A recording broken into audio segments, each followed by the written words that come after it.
Hey DRM News viewers, welcome back to DRM Explains, where we break down the biggest stories in a way that makes sense to you, the everyday person curious about what's going on in the world. Today, we're diving into the blockbuster summit between US President Donald Trump and Russia's Vladimir Putin in Anchorage, Alaska on August 15, 2025.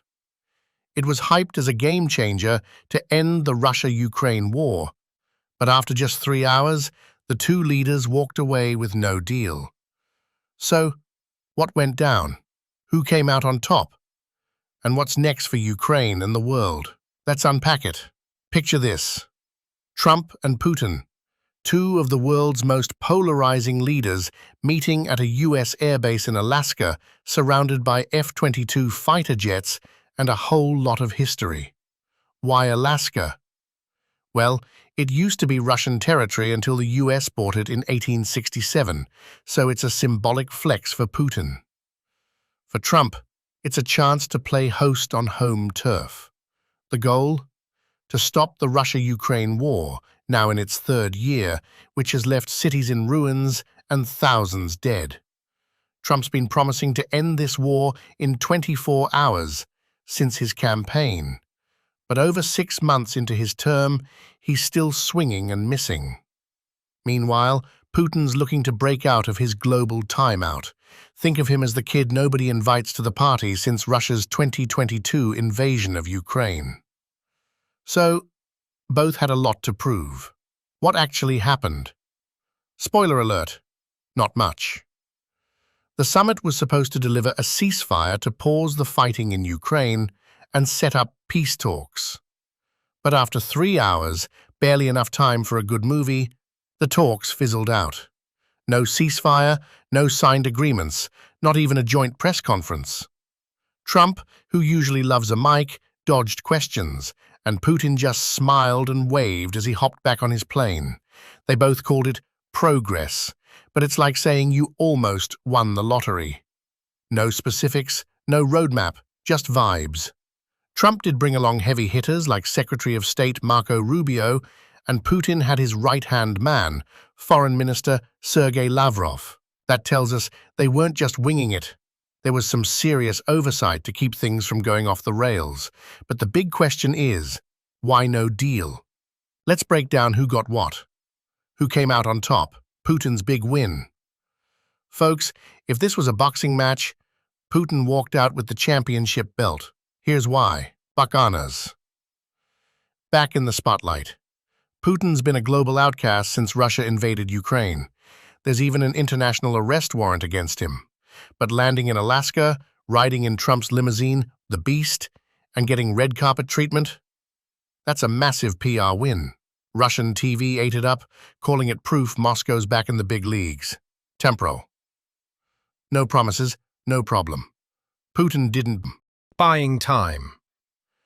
With Russian troops gaining ground in Ukraine's Donbass region, Putin's playing chess while everyone else is playing checkers.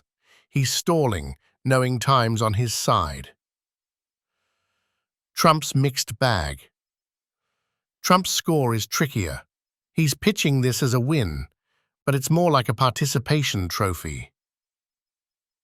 Emphasizes like a deal maker. Trump loves the image of a guy who can fix things, and this summit let him flex that for his fans back home. He even floated the idea of another meeting, maybe in Moscow. Bold move. Sticking it to the critics. Standing next to Putin, Trump called the 2016 Russia election probe a hoax, which plays great with his base. He and Putin bonded over being misunderstood leaders. Cue the bromance music. But no results. Trump promised a ceasefire and didn't get one.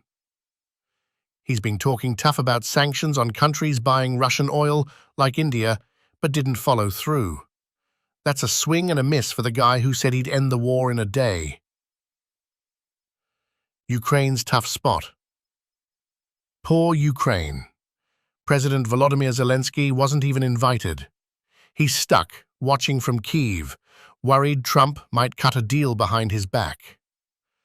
Trump's now saying It's on Zelensky to make a ceasefire happen, which sounds like passing the buck.